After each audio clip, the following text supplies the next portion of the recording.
Hello everyone. आज का topic है स्वतंत्रता की परिभाषा दें एवं इसके विभिन्न प्रकारों का वर्णन करें। स्वतंत्रता अंग्रेजी शब्द लिबर्टी अनुवाद है। अंग्रेजी शब्द लिबर्टी लैटिन भाषा का शब्द लिबर से निकलता है। लिबर का अर्थ है बंधनों का अभाव। स्वतंत्रता शब्द का प्रयोग सामान्यतः गलत रूप में किया जाता है। इस प्रकार के प्रसंग में लोग स्वतंत्रता का अर्थ किसी भी प्रकार के काम करने की आज़ादी मानते हैं। बंधनहीन स्वतंत्रता का अर्थ किसी भी प्रकार के काम करने की आज़ादी मानते हैं। बंधनहीन स्वतंत्रता प्राकृतिक राज्य की देन है। इसका अर्थ स्वेच्छाचारित अय्यासी तथा अराजकता होता है। सामाजिक समझौते के सिद्धांत के प्रवर्तक हॉब्स के मतानुसार मनुष्य प्राकृतिक अवस्था में पूर्ण स्वतंत्र था तथा उसकी स्वतंत्रता पर किसी प्रकार का बंधन नहीं था। हॉब्स इस प्राकृतिक स्वतंत्रता का विरोधी था, इसलिए उसने समझौते के माध्यम से राज्य की उत्पत्ति का समर्थन किया। लोक ने प्राकृतिक राज्य की स्थिति शांति, सद्भावना, सुरक्षा तथा पारस्परिक सहयोग की स्थिति थी। रूसो ने तो स्पष्ट रूप से कहा, मनुष्य स्वच्छंद पैदा होता है किंतु बाद में चलकर यह बंधनों में बंध जाता है।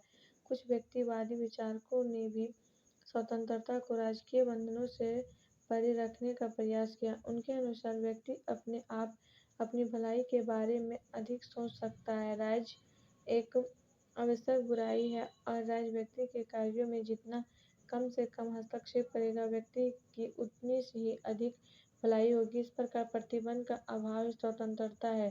स्वतंत्रता का अर्थ गलत और भ्रममूलक है। बंधन विहीन स्वतंत्रता व्यक्तियों के लिए खतरनाक है। स्वतंत्रता का सही अर्थ। स्वतंत्रता के सही अर्थ की व्याख्या करने के पूर्व हम विभिन्न विद्वानों द्वारा स्वतंत्रता के संबंध में दी गई परिभाषा पर विचार करेंगे। फ्रांस के मानवीय अधिकारों की घोषणा के अंतर्गत बिना किसी हानि पहुंचाए किसी भी काम को करने की क्षमता या अधिकार को स्वतंत्रता कहा गया है। व्यक्तिवादी विचारक स्पेंसर के शब्दों में प्रत्येक व्यक्ति अपने इच्छा अनुसार किसी कार्य को करने के लिए स्वतंत्रता है और बशर्ते वह किसी अन्य व्यक्ति की समान स्वतंत्रता का हनन नहीं करता हो। स्वतंत्रता पर विचार प्रकट करने वाले आधुनिक लेखकों में शीले वोसॉक, जे.एस. मिल, जी.डी.एच. कोललॉस्की आदि विचारकों ने स्वतंत्रता के सही अर्थ को समझने की पूरी चेष्टा की है। शीले के शब्दों में स्वतंत्रता अधिशासन का विलोम है। वोसाके के अनुसार स्वतंत्रता अन्य व्यक्ति द्वारा दमन शक्ति का अभाव है। जी.डी.एच. कोल के अनुसार किसी भी व्यक्ति द्वारा बिना उसके व्यक्तित्व के बाधाएं आए हुए किसी भी चीज को अभिव्यक्त करने की स्वतंत्रता को स्वतंत्रता कहा जाता है।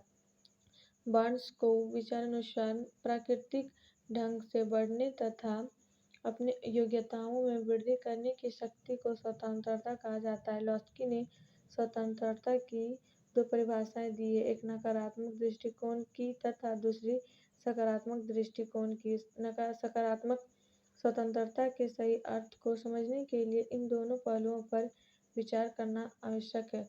स्वतंत्रता का नकारात्मक पहलू। स्वतंत्रता का नकारात्मक अर्थ है एक निश्चित सीमा के अंतर्गत बंधनों का अभाव। बंधनों के अभाव का अर्थ अराजकता या स्वच्छंदता नहीं है। दूसरे शब्दों में स्वतंत्रता का नकारात्मक अर्थ है उन बंधनों तथा नियंत्रणों, रुकावटों को दूर करना जो व्यक्तित्व के विकास के मार्ग में अवरोध पैदा करें। प्रोलोस्की के शब्दों में स्वतंत्रता इन सामाजिक स्थितियों के ऊपर नियंत्रण का अभाव जो कि आधुनिक सभ्यता के अंतर्गत व्यक्ति के सुख के लिए आवश्यक है। दूसरे शब्दों में नकारात्मक अर्थ में स्वतंत्रता निश्चित सीमा के भीतर बंधनों का अभाव है, किंतु सभी प्रकार के बंधनों के अभाव को हम स्वतंत्रता नहीं कर सकते। सभी प्रकार के बंधनों का अभाव अर्थ होगा अराजकता, स्वच्छंदता तथा अय्यासी। मैकेनिक के कथनानुसार सब प्रकार का प्रतिबंधों के अभाव को नहीं अपितु अनुचित के स्थान पर युक्ति मूलक प्रतिबंधों की व्यवस्था को स्वतंत्रता कहा जाता है। स्वतंत्रता का सकारात्मक पहलू। स्वतंत्रता की पूर्ण व्याख्या केवल नकारात्मक अर्थ में नहीं की जा सकती है। इसकी सही और वास्तविक व्याख्या नकारात्मक और सकारात्मक अर्थ से अधिक सशक्त और महत्वपूर्ण है। सकारात्मक अर्थ स्वतंत्रता एक अंश पर ही प्रकाश डालता है। जिस प्रकार सौंदर्य का अर्थ केवल कुरूपता का अभाव नहीं, अपितु और भी कुछ है। उसी प्रकार स्वतंत्रता के अंतर्गत केवल बंधनों या प्रतिबंधन के अभाव नहीं, बल्कि कुछ और भी है। सकारात्मक अर्थ में स्वतंत्रता आत्मविश्वास अथवा अपने व्यक्तित्व के हित के लिए उपलब्ध समुचित अवसर को कहा जाता है। प्रोलॉस्की के शब्दों में स्वतंत्रता का अभिप्राय उस वातावरण के संचालन से है जिसके अंतर्गत मनुष्य को अपने सर्वोत्तम रूप में प्रकट होने का अवसर मिलता है। संक्षेप में स्वतंत्रता का अभिप्राय उन अधिकारों तथा उन अवसरों से है जो नागरिकों के सर्वांगीण विकास के लिए आवश्यक है। अतः हम इस नतीजे पर आते हैं कि स्वतंत्रता बिन नागरिक अंधकार के गर्त में गोता लगाने वाले के समान है, किंतु यह भी उतना ही ध्यान देने योग्य है कि स्वतंत्रता का अभिप्राय अराजकता से न लगाया जाए। स्वतंत्रता और कानून एक दूसरे के पूरक है।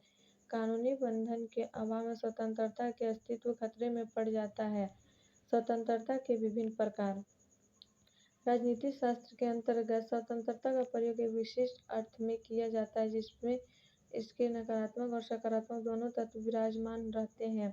राजनीति शास्त्रियों ने राजनीति शास्त्र के अंतर्गत स्वतंत्रता के विभिन्न रूपों का वर्णन किया। स्वतंत्रता के विभिन्न रूप इसके विभिन्न अर्थों के परिणाम है। राजनीति शास्त्र के अंतर्गत स्वतंत्रता के निम्नलिखित रूपों का वर्णन किया गया है।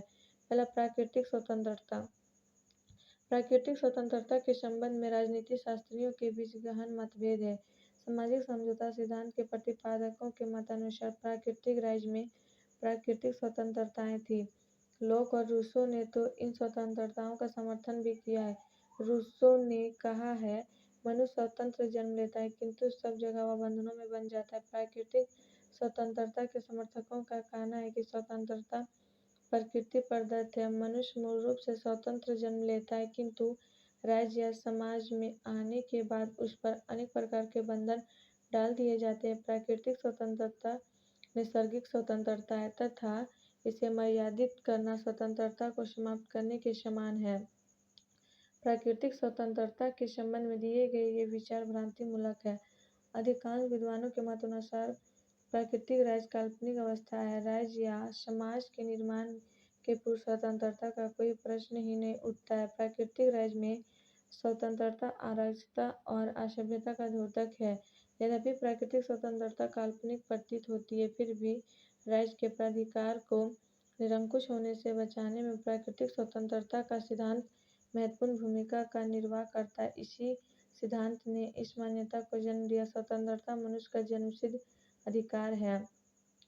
दूसरा, नागरिक स्वतंत्रता। नागरिक स्वतंत्रता स्वतंत्रता का एक महत्वपूर्ण रूप है।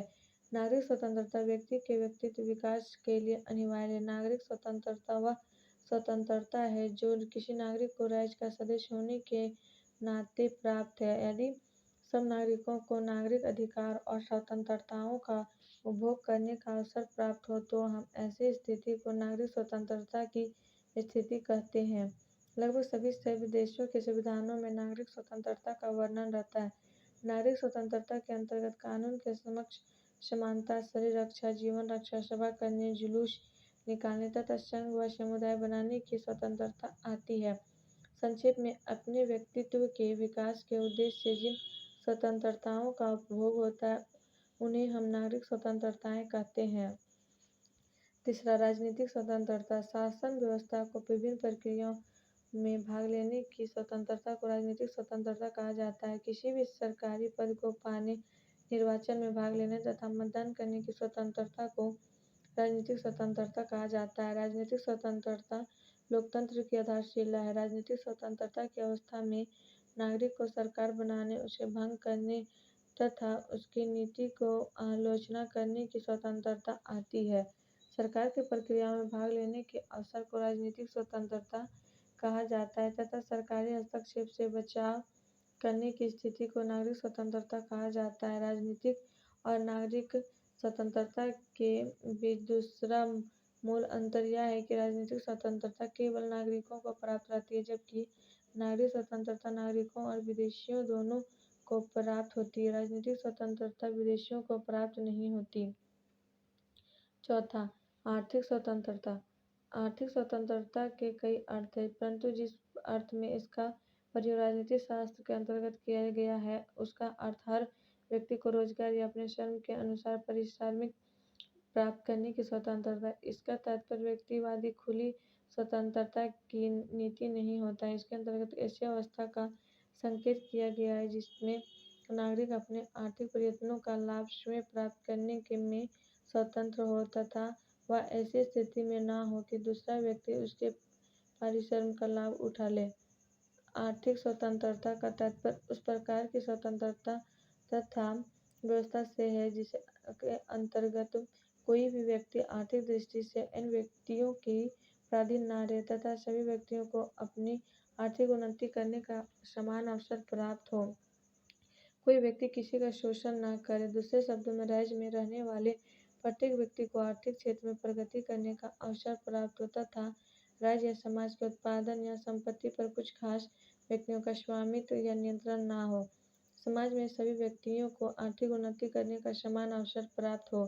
लेनिन के कथनानुसार आर्थिक स्वतंत्रता के अभाव में राजनीतिक स्वतंत्रता अर्थहीन है।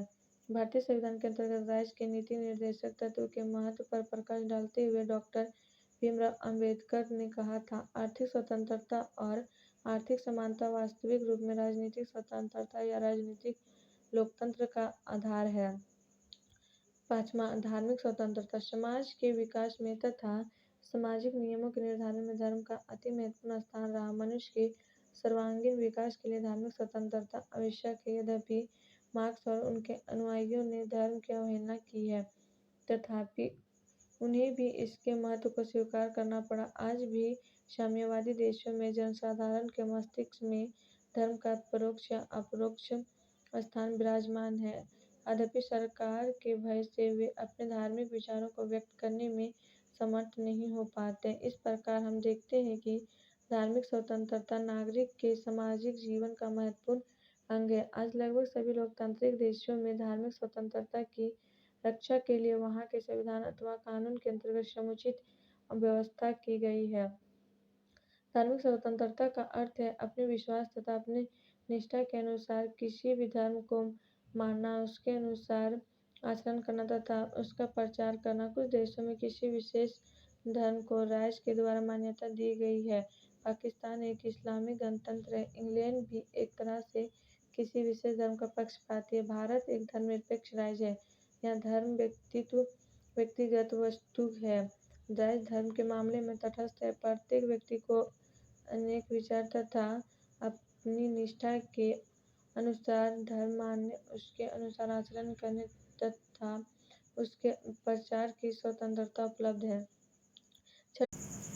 मनुष्य के व्यक्तिगत जीवन में सुख सुविधा प्राप्त करने के अवसर को ही व्यक्तिगत स्वतंत्रता कहते हैं। प्रत्येक मनुष्य को अपनी सुविधा के लिए आवश्यक साधन जुटाने तथा उन साधनों के प्रयोग करने स्वतंत्रता होनी चाहिए। प्रत्येक व्यक्ति को खान पान, वेशभूषा, रहन सहन, शादी विवाह, शिक्षा आदि की स्वतंत्रता रहनी चाहिए।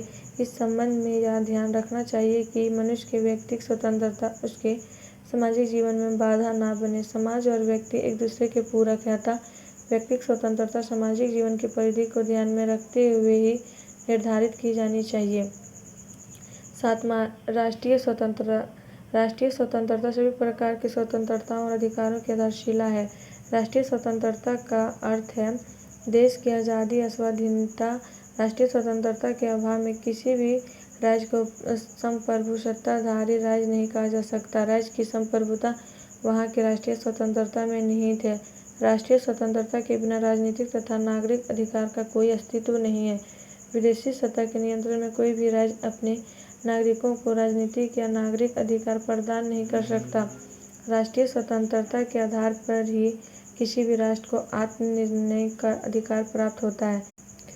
राष्ट्रीय स्वतंत्रता राष्ट्रीय भावना को सुदृढ़ तथा सबल बनाती है। इसी के आधार पर स्वतंत्रताएं अवलंबित है। अतः राष्ट्रीय स्वतंत्रता किसी भी राष्ट्र का जन्मसिद्ध अधिकार है। आधुनिक राजनीतिक जगत में सभी देश राष्ट्रीय स्वतंत्रता के लिए सतत प्रयत्नशील रहे हैं। यही कारण है कि एशिया और अफ्रीका के छोटे छोटे देशों ने भी स्वाधीनता की लड़ाई लड़ी और उन्हें स्वतंत्रता प्राप्त हुई।